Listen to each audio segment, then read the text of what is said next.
Ok, amigos, nos trajeron este Jeep Compax porque el número cilindro número 3 no trabaja, entonces está fallando.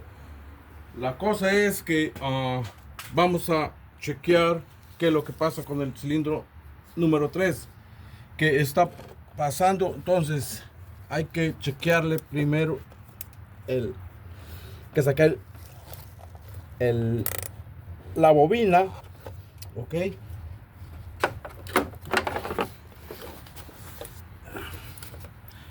para ver qué es lo que está pasando.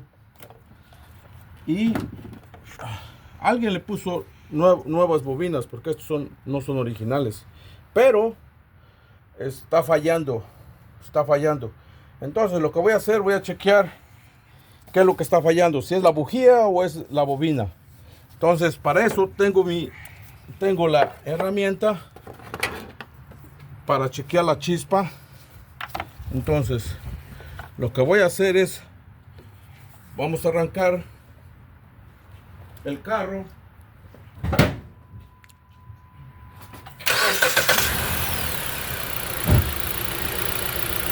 y vamos a chequear acá qué es lo que está fallando. Oh, miren, la luz está prendiendo, entonces quiere decir que la bobina sí está funcionando.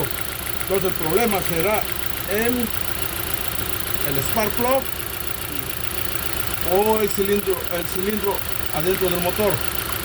Pero para eso vamos a chequear.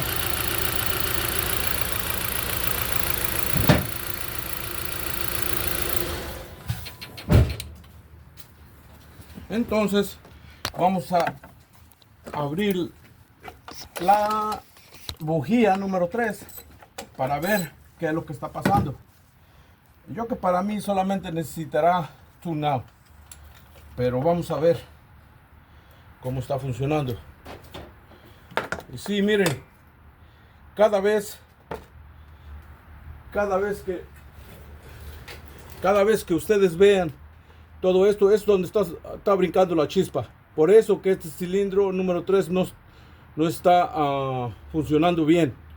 Entonces vamos a hacer el tunado y yo creo que con eso va a quedar. Bueno, gracias y esperamos su comentario y suscríbanse. Hasta la próxima.